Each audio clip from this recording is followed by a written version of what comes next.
Oke, nanti tolong kalau kalian tidak bisa melihat atau mungkin masih dalam slide sebelumnya, padahal saya sudah ngomong slide berikutnya, maka tolong Pak Saido diberi informasi supaya Pak Saido ngerti.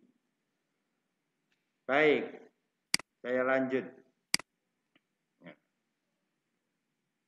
Dasar dan semangat dari SMA Katolik Ignatius Slamet Riyadi Bojonegoro didirikan. Tentu karena sekolah ini ada di Indonesia, maka dasarnya adalah Pancasila dan Undang-Undang Dasar 1945. Perlu kalian ketahui anak-anak bahwa SMA Katolik ini adalah sekolah umum. Bukan hanya sekolahnya orang Katolik. Maka siapa saja boleh masuk di dalamnya. Katolik itu adalah yayasan penyelenggaranya dan Katolik itu adalah semangatnya. Semangat yang diberikan di SMA Katolik ini adalah iman, harapan, dan kasih.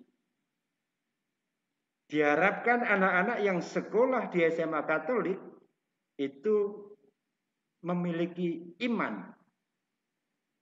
Iman menurut agama dan kepercayaannya masing-masing. Kalian yang non-Katolik masuk ke SMA Katolik bukan maksudnya untuk dijadikan Katolik. Tidak, anak-anak. Kalian tetap berpegang pada iman kalian masing-masing. Karena setiap orang yang beriman secara benar, pasti itu akan menyelamatkan. Harapan. Setiap orang harus punya harapan. Punya cita-cita. Punya mimpi. Orang bilang mimpilah setinggi langit. Karena toh nanti kalau jatuh, jatuhnya adalah di antara bintang-bintang. Jadi kita harus punya mimpi untuk meraih masa depan kalian. Lalu kasih. SMA Katolik dilaksanakan dengan kasih. Didasari dengan kasih. SMA Katolik tidak membeda-bedakan suku, agama, golongan, ras, status sosial anak-anak. Semuanya mendapatkan perlakuan yang sama. Kita lanjut. Ini halaman SMA Katolik. Visi dari SMA Katolik. Visinya adalah sekolah bukan hanya untuk pengetahuan, tetapi untuk kehidupan. Masih bisa mendengar saya, anak-anak? Masih, Pak. Oke, saya lanjut. Masih, Pak. Sekolah bukan hanya untuk pengetahuan, tetapi untuk kehidupan. Maksudnya apa, anak-anak?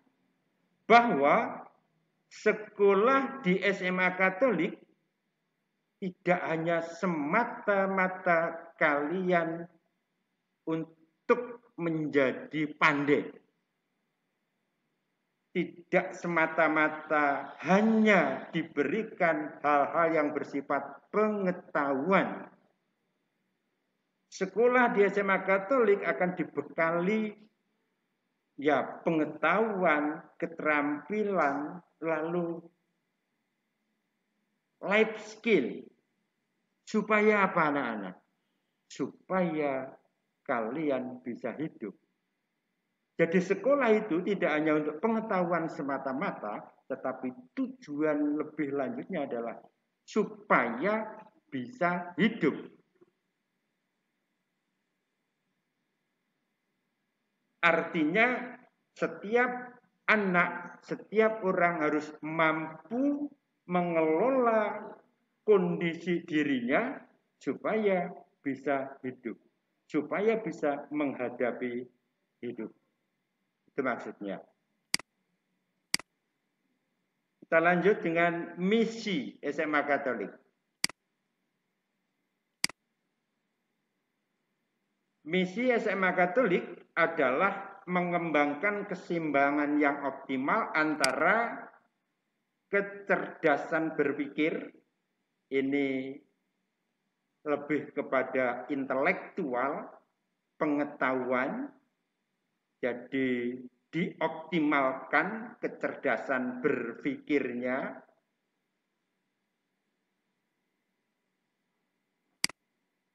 kemudian kecerdasan emosi, jadi tidak hanya pinter pengetahuan saja anak-anak, tetapi emosi itu juga perlu dikelola supaya orang tidak hanya mengedepankan emosinya. Jadi orang yang cerdas, orang yang pandai diharapkan bisa mengendalikan emosinya. Sehingga dalam kehidupan itu terjadi keseimbangan antara kepandaian dengan emosi. Lalu juga kecerdasan spiritual. Anak-anak, spiritual ini lebih kepada religiositas. Orang yang pandai tanpa spiritualitas itu akan gersang. Orang akan menjadi sombong. Orang akan menjadi takabur. Orang merasa bahwa keberhasilan yang dicapai semata-mata karena intelektualnya, karena kepandaiannya, karena usahanya. Orang yang berpikir demikian itu takabur namanya dan akan menjadi orang sombong. Oleh karena itu anak-anak, SMA Katolik mempunyai misi menseimbangkan kecerdasan antara berpikir, emosi, dan spiritual. Berpikirnya dioptimalkan, emosinya dikelola secara optimal, spiritualitasnya juga dibangun, sehingga nanti akan menjadi manusia yang utuh, menjadi pribadi yang utuh. Itu harapannya, dan kita pasti bisa karena kita akan belajar bersama-sama, kita akan berproses bersama-sama. Oke, saya lanjut. Tujuan pendidikan di SMA Katolik.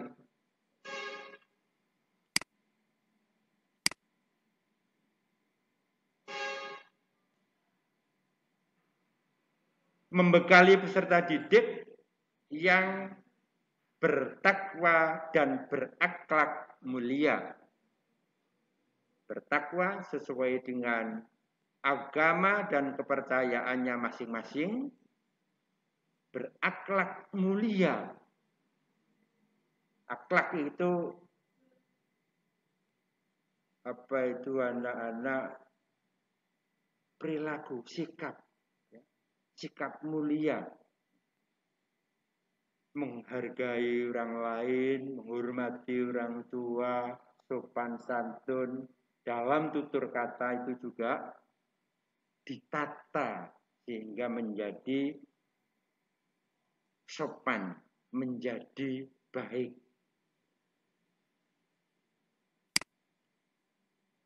Berikutnya, peserta didik dipersiapkan agar menjadi manusia yang berkepribadian, cerdas, berkualitas, dan berprestasi. Anak-anak berkepribadian. Kita adalah bangsa Indonesia, bangsa Timur. Maka kepribadian kita adalah kepribadian Indonesia, bukan kepribadian orang Amerika. Masing-masing kalian punya pribadi. Yang satu dengan yang lain berbeda. Sifatnya, wataknya, karakternya, tetapi kepribadian yang berbeda tersebut bukan untuk dibenturkan antara satu dengan yang lain, tetapi kita gunakan untuk hidup bersama-sama dalam masyarakat. Cerdas, saya kira tadi sudah saya sebutkan di depan, berkualitas, bermutu, menjadi manusia yang berguna bagi diri sendiri maupun bagi orang lain. Lalu berprestasi. Itu jelas. Setiap pribadi tentu ingin berprestasi untuk meraih mimpinya. Saya lanjut. Masih bisa melihat saya, mendengar saya anak-anak? Oke, terima kasih.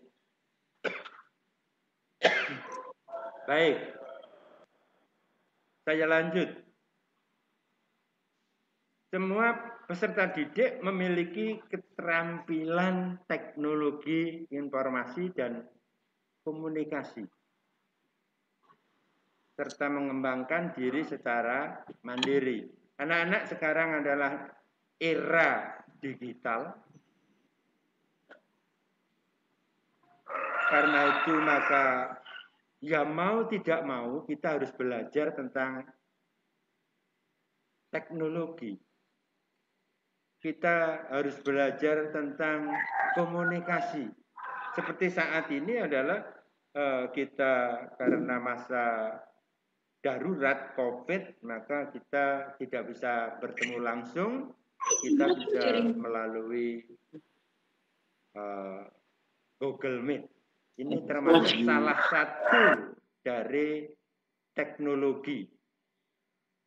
Bisa menginformasikan sesuatu kepada orang lain melalui teknologi. Lanjut. Menanamkan sikap ulet, gigih, berkompetisi. Anak-anak, ini sikap ini harus kalian miliki. Jadi orang harus ulet, tidak pantang menyerah, tidak mudah menyerah. Kaum kalian ingin meraih cita-cita, maka kalian harus ulet. Orang yang ulet, orang yang gigih akan mampu berkompetisi. Karena di luar sana, orang pandai, orang terampil, orang semangat itu banyak sekali. Nah, kalau kalian tidak punya keuletan, tidak punya kegigihan, tidak punya bekal, maka kalian akan kalah dalam berkompetisi.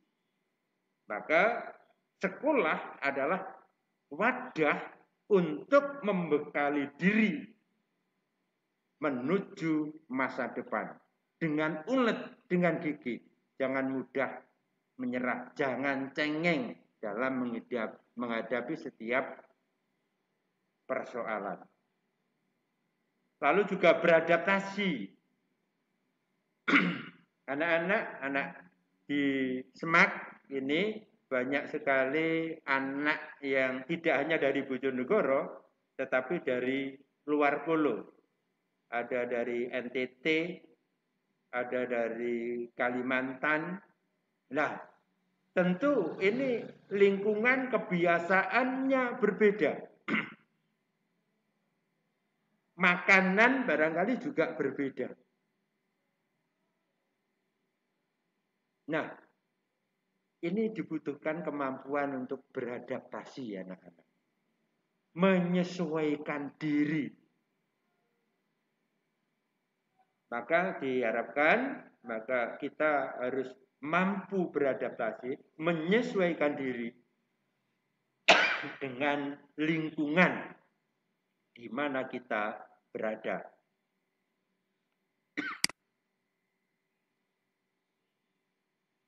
Berikutnya, membekali bersadi dengan ilmu pengetahuan dan sudah ini. Saya lanjut. Arti dan makna wawasan Nusantara yang kita pelajari saat ini. Wawasan itu pandangan, wiyata itu pendidikan, mandala itu adalah lingkungan. Sehingga kalau digabungkan, wawasan, wiyata, mandala itu adalah pandangan bahwa lingkungan sekolah sebagai lingkungan pendidikan dan pembelajaran. Jadi wawasan wiyata mandala itu adalah bagaimana cara memandang bahwa sekolah ini adalah sebagai lingkungan pendidikan. Sekolah ini adalah sebagai lingkungan pembelajaran. Itu definisinya anak-anak wawasan wiyata mandala. Jadi sekolah itu bukan pasar. Tempatnya orang jual beli. Bukan warung, tempatnya orang ngobrol. Jadi prinsipnya adalah bahwa sekolah ini adalah lingkungan pendidikan, lingkungan pembelajaran. Hal-hal yang tidak ada kaitannya dengan pendidikan, tidak ada kaitannya dengan pembelajaran, tidak boleh dilaksanakan di sekolah. Ini kita berangkat dari definisi wawasan wiyata mandala. Baik, saya lanjut. Unsur-unsur wiyata mandala. Lingkungan pendidikan. Ada kepala sekolah, guru, sivitas akademia, ini seperti tata usaha, lalu keamanan sekolah, cleaning service sekolah, ini sivitas akademia. Peserta didik, masyarakat sekitar, dan lingkungan. Ini unsur-unsur yang ada dalam lingkungan sekolah, lingkungan pendidikan, lingkungan pembelajaran anak-anak. Lalu unsur mana yang paling penting? Semuanya sama pentingnya. Kepala sekolah penting, guru penting, sivitas akademika penting, peserta didik penting, masyarakat sekitar penting, karena ini menyangkut orang tua kalian, lingkungan juga penting. Satu sama lain sama-sama penting. Mana Pak yang terpenting? Yang terpenting adalah kerjasama antara unsur satu dengan yang lain. Kerjasama yang intens.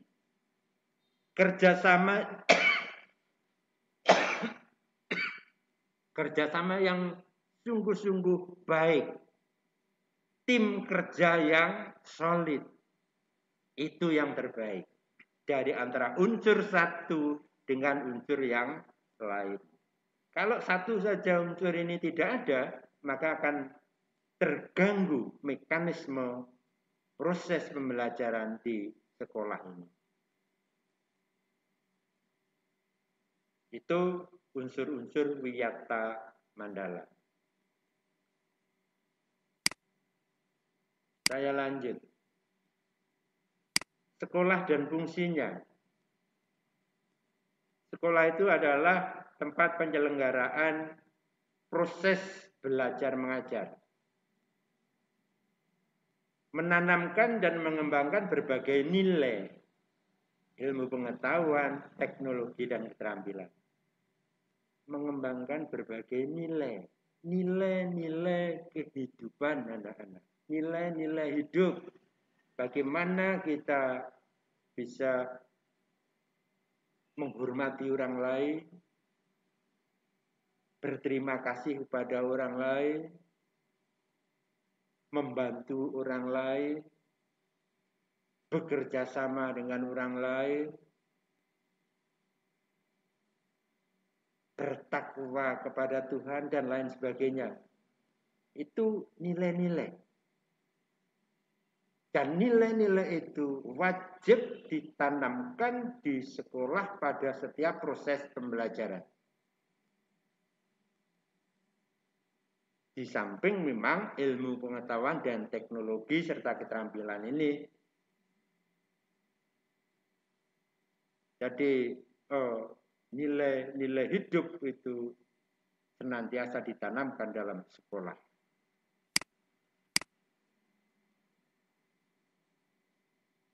Sekolah itu adalah lembaga pendidikan formal, tempat berlangsungnya proses pembelajaran. Karena itu, sekolah akan membina dan mengembangkan ilmu pengetahuan dan teknologi yang diajarkan tentu saja ilmu pengetahuan dan teknologi, pandangan hidup dan kepribadian. Anak-anak SMA itu, pelajaran SMA itu menurut Pak Saijo, sekolah yang paling sulit itu adalah SMA. Pelajarannya banyak dan ya semua materi pelajaran itu harus dikuasai. Kalau SMP itu jadi antara SMP ke SMA itu tidak menggunakan deret hitung, tapi deret ukur. Tidak 1 ke 2, tetapi 1 ke 4, ke 3, ke 5, dan seterusnya. Jadi sulit.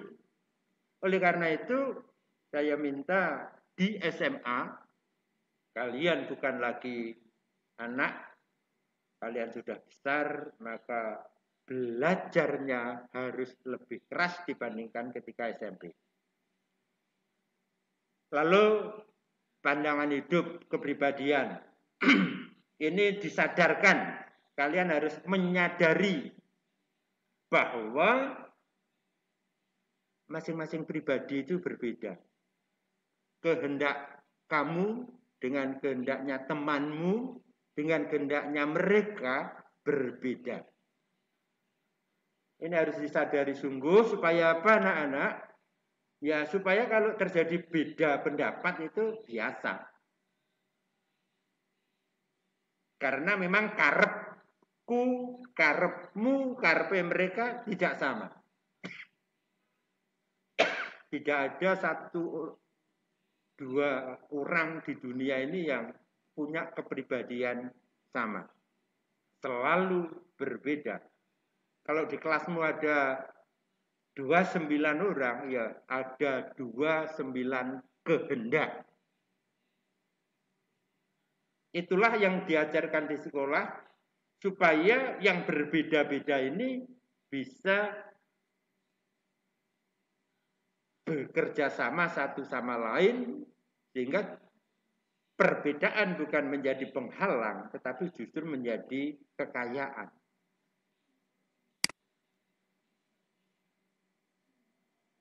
Juga dikembangkan hubungan antara manusia dengan lingkungan atau manusia dengan Tuhannya.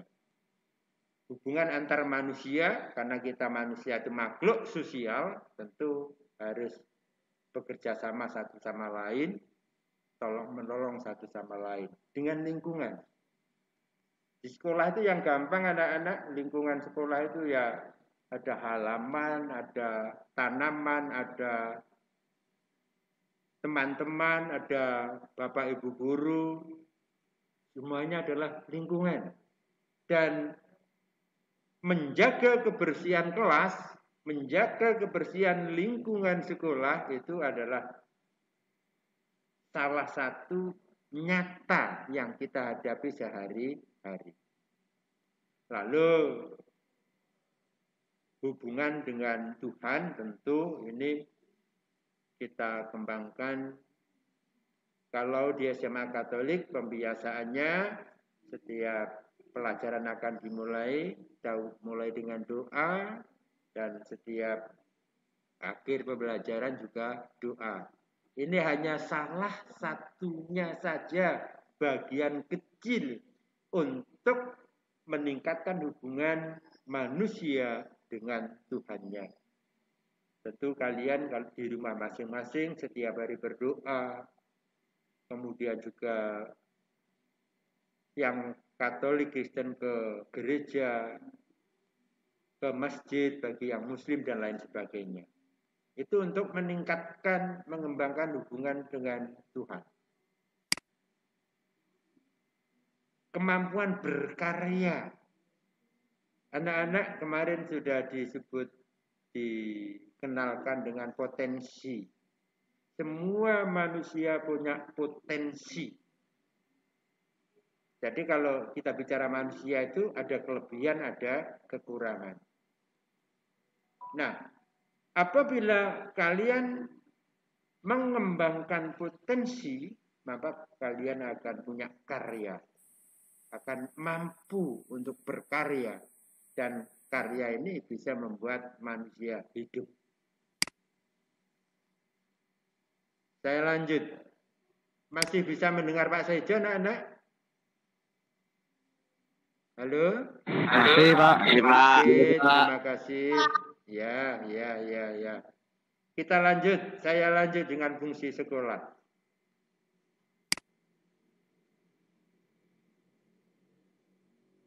Fungsi sekolah adalah tempat masyarakat belajar. Jadi sekolah itu tempat masyarakat belajar. Tempatnya orang belajar. Bukan tempatnya orang main game. Bukan tempatnya orang jual beli online. Bukan tempatnya orang ya yang lain-lain. Ya. Jadi masyarakat belajar itu maksudnya bagaimana? Segala aktivitas di lingkungan sekolah itu adalah belajar, mengasah diri, menambah pengetahuan, menambah wawasan, menambah keterampilan. Jadi semua hal yang mengembangkan diri, itulah masyarakat belajar. Karena itu, sekolah itu punya tata tertib. Supaya ya tertib. Mengatur hubungan antar guru, antar siswa, guru dengan siswa, dan guru siswa dengan warga sekolah lainnya, sehingga tujuan pendidikan itu bisa dicapai. Jadi anak-anak, ketika kalian masuk gerbang sekolah, berarti kalian masuk ke tempat masyarakat belajar. Maka aktivitas kalian adalah aktivitas yang membelajarkan, aktivitas pembelajaran, aktivitas yang mengembangkan potensi yang ada pada kalian. Jangan omong yang lain, jangan melakukan aktivitas yang lain. Itulah fungsi sekolah.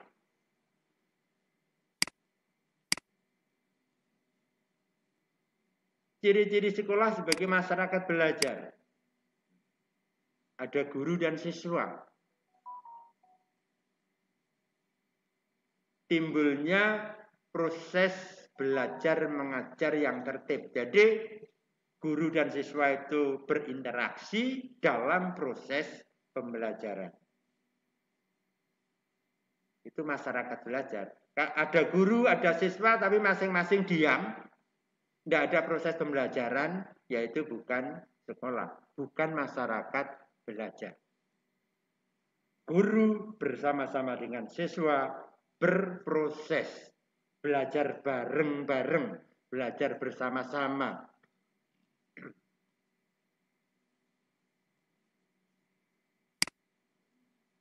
Tercapainya masyarakat yang sadar mau belajar dan bekerja keras. Jadi karena ini masyarakat belajar, maka setiap orang yang ada di dalamnya harus sadar. Saya di sini itu mau apa? Ya, mau belajar, mau mengajar, mau berlatih. Semuanya itu harus disadari bahwa ini bukan warung, ini bukan pasar. Saatnya saya belajar. Itu anak-anak. Itu masyarakat belajar. Itu sekolah. Lalu mau belajar dan bekerja keras. Mau belajar. Kalian memang harus belajar anak-anak. Untuk apa? Untuk masa depan. Belajar itu banyak sekali caranya anak-anak. Tetapi ketika kalian masuk ke lingkungan sekolah, maka belajar kalian mengikuti pembelajaran yang diberikan oleh sekolah itu. Kalian belajarnya ya jangan belajar menurut ala kamu masing-masing. Itu selama di dalam masyarakat belajar, selama berada di sekolah. Dan bekerja keras. SMA itu anak-anak 60% materi pembelajaran itu mandiri. Yang 40% itu tatap muka, artinya materi disampaikan. Tetapi selebihnya itu adalah tugas-tugas. Kalau SMP dibalik, 60% itu pembelajaran tatap muka, tugas-tugasnya 40%. SD 80-20. Itu. Nah, hubungannya apa dengan bekerja keras? Terkait dengan tugas-tugas kalian di sekolah. Tugas-tugas yang terkait dengan pembelajaran. Yang tugas dari Bapak Ibu Guru tentu ada batas waktunya. Itulah yang harus kalian kerjakan. Supaya apa anak-anak? Bermakna. Jadi kalian berada berjam-jam setiap hari di sekolah itu ada artinya. Kalian mengalami kemajuan. Bukan mandek. Sing tambah gede awake tok tapi uteke ora tambah karena tidak mau belajar. Jangan anak-anak. Itu yang diharapkan ketika kalian nanti lulus SMA. Terbentuknya manusia Indonesia seutuhnya. Manusia utuh itu yang bagaimana? Ya, terjadi keselarasan antara jasmani dan rohani. Manusia Indonesia seutuhnya. Jadi ada keseimbangan pola pikir, jasmani, rohani, dunia, akhirat, apa itu materi dan non materi, semuanya itu diseimbangkan. Itu ciri-ciri sekolah sebagai masyarakat belajar. Saya lanjut, prinsip sekolah.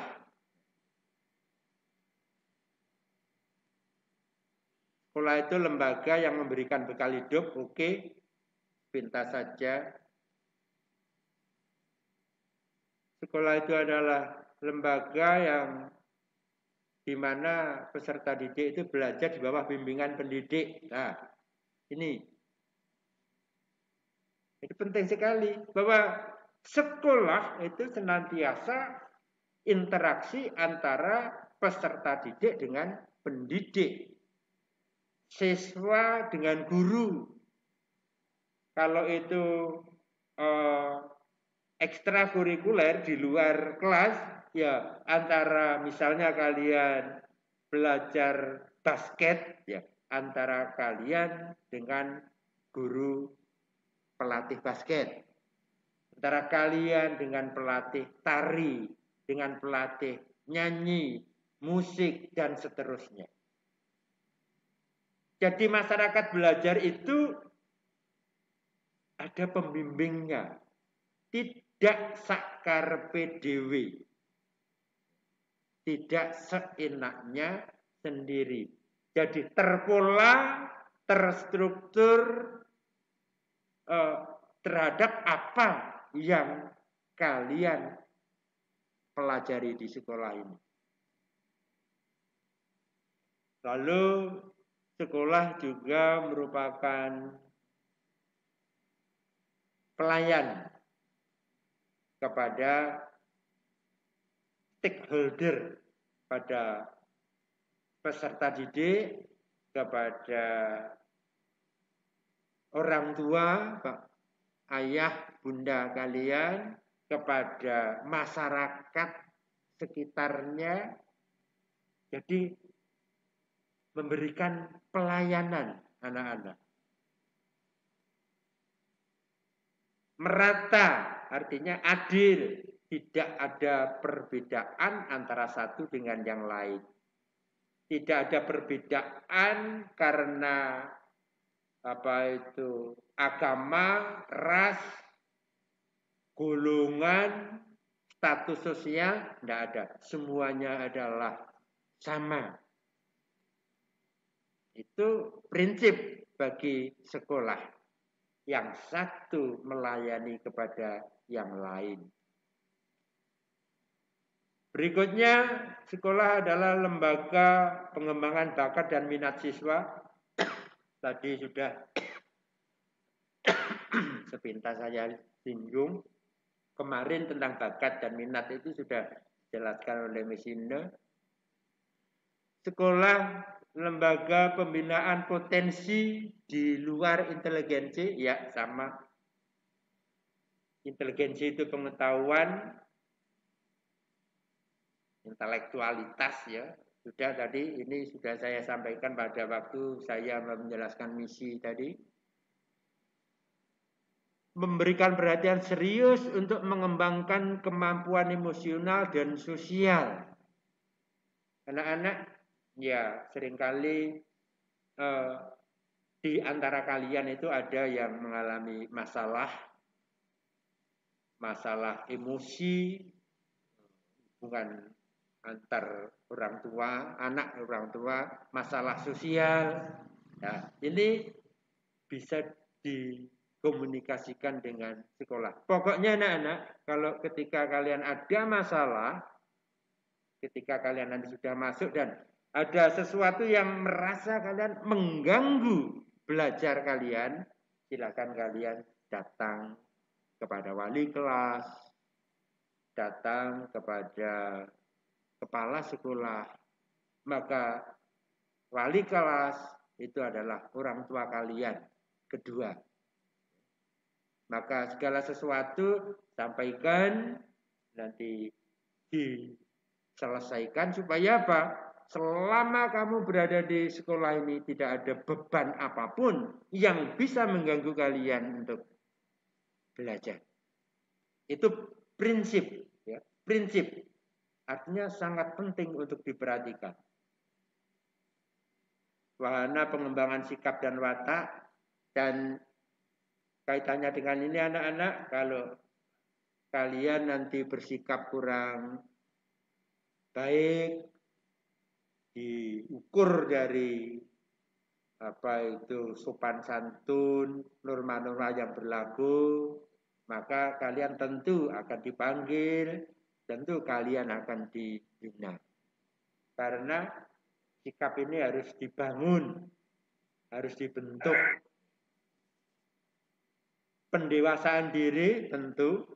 Anak-anak untuk mendewasakan diri itu bagaimana caranya? Kalian harus mau berproses dalam setiap peristiwa. Wes itu saja. Ada semua kegiatan ikuti saja. Pembelajaran diikuti, suruh presentasi di depan kelas ikuti, salah enggak apa-apa. Tetapi kesalahan-kesalahan yang kalian lakukan, itulah proses pendewasaan. Kalau kamu tidak mau melibatkan diri anak-anak dalam setiap proses, dalam setiap peristiwa, kamu tidak akan tambah apa-apa. Kalian tidak akan tambah dewasa. Kalian tidak pernah punya pengalaman. Awak itu sing tambah gede. Jadi berproses, salah benar jatuh bangun, itulah namanya proses anak-anak. Itulah yang akan mendewasakan kalian. Setiap ada persoalan, kesulitan, hadapi. Kalau tidak bisa diselesaikan sendiri, kamu bisa minta tolong kepada orang lain. Semakin kalian banyak peristiwa yang kalian hadapi karena kalian berproses dalam setiap peristiwa, kamu ikuti semua kegiatan, kalian akan menjadi cepat dewasa. Menghadapi masalah, oh ngono kuwi aku wis nate, saya bisa. Itu anak-anak. Jadi ini prinsip. Kalau kalian mau dewasa, ikuti semua proses yang ada. Tidak usah malu, tidak usah takut. Karena malu dan takut itu akan membuat kalian tidak bisa maju. Itu anak-anak. Ini prinsip loh ya, penting sekali. Ya. Karena kamu sekolah tiap hari tidak pernah tidak masuk. Tiap hari masuk, tidak pernah terlambat. Lalu di kelas itu ikut pelajaran. Tapi setiap ada tugas dari guru kamu presentasi, kamu diam saja. Kamu tidak mau. Gak iso dewasa anak-anak yang seperti itu. Oke. Baik. Sekolah sebagai bagian dari masyarakat belajar. Ya, tadi sudah. Masyarakat belajar itu pokoknya tidak ada aktivitas yang di luar belajar.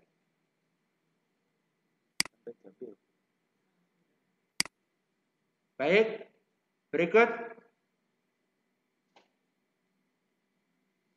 Nah, karena sekolah itu adalah masyarakat belajar, maka tidak diperbolehkan untuk ajang promosi. Nah, sekolah tidak boleh untuk promosi, untuk jualan produk-produk. Tak nyambi, saya sekolah sambil cari uang, lalu kamu dodolan segala macam ke teman-teman kamu. Tidak boleh anak-anak. Ini tidak boleh. Dilarang. Di sekolah itu bukan tempat promosi. Sekolah itu bukan tempat untuk jualan. Sekolah adalah masyarakat belajar.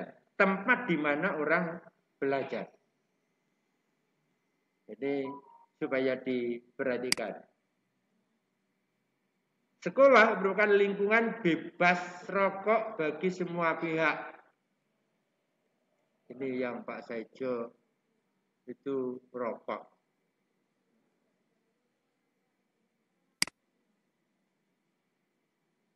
Penyebaran aliran sesat tidak boleh. Penyebaran aliran sesat atau penyebar luasan aliran agama tertentu yang bertentangan dengan undang-undang. Maka kegiatan-kegiatan yang tidak terkait dengan pembelajaran di sekolah itu tidak boleh anak-anak. Karena dikhawatirkan ini ada penyusupan aliran-aliran sesat. Aliran-aliran yang tidak sesuai dengan undang-undang yang berlaku. Untuk propaganda politik atau kampanye, musim pemilihan presiden, pemilihan bupati, wali kota, lalu ada masuk kelas, lalu kampanye. Baik orang lain maupun guru tidak boleh anak-anak kampanye di sekolah. Dilarang.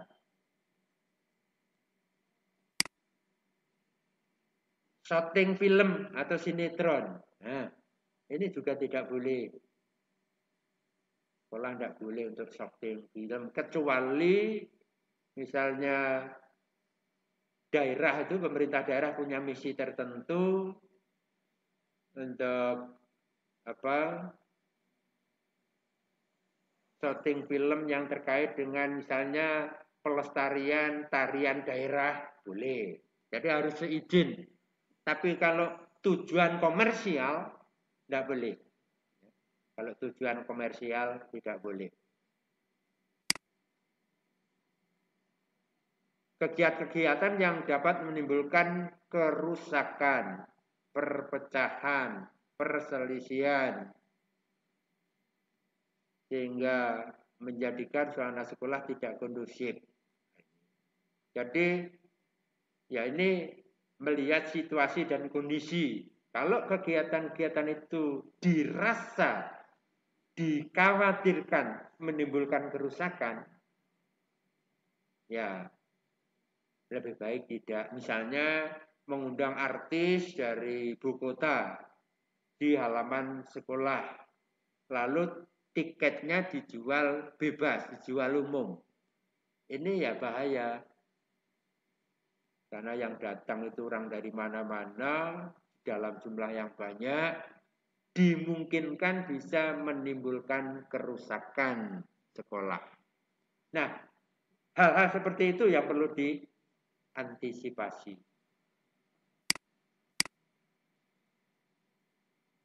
Penataan Yatanandala dalam upaya ketahanan sekolah. Ada dua usaha, preventif dan represif anak-anak, agar sekolah itu menjadi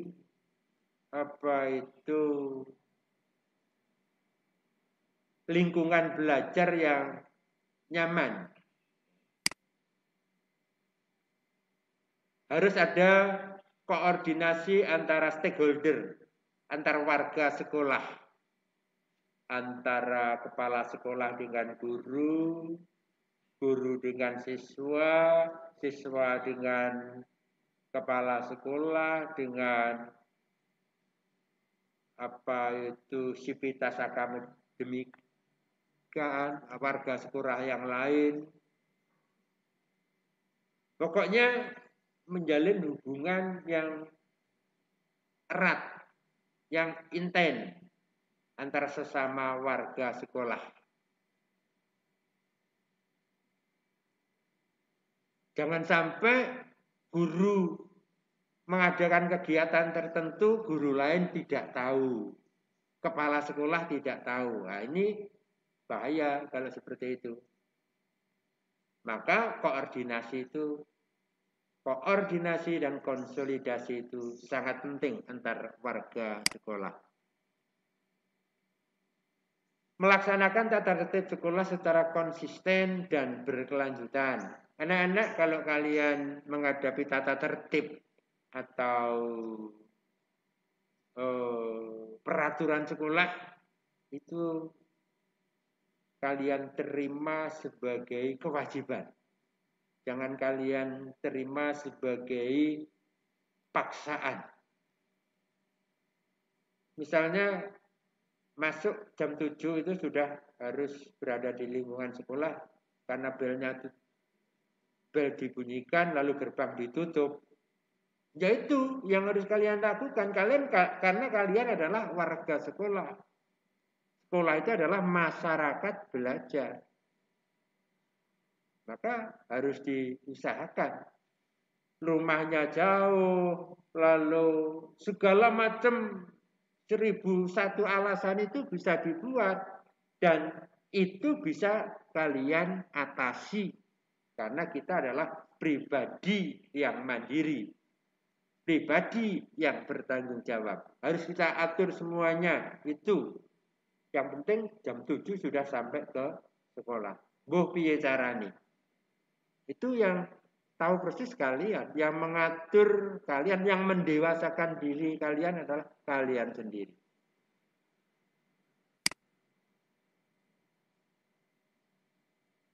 Ya.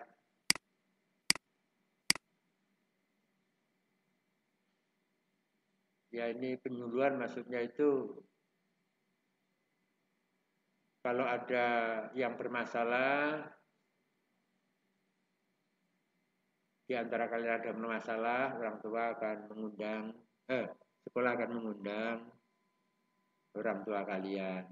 Apa persoalannya, mengapa demikian, lalu bagaimana solusinya supaya masalah yang dihadapi oleh siswa itu selesai dan kalian bisa belajar dengan nyaman.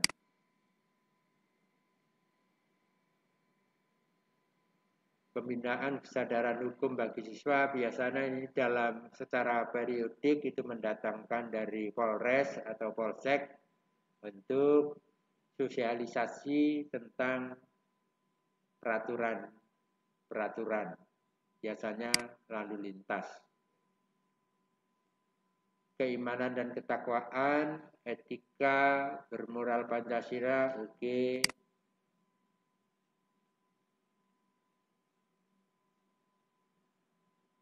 Ya, ini sudah anak-anak saya kira.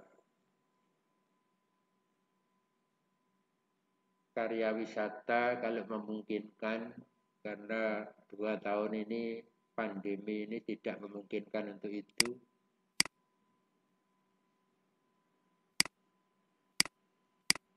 Ya, ini sudah disampaikan kemarin.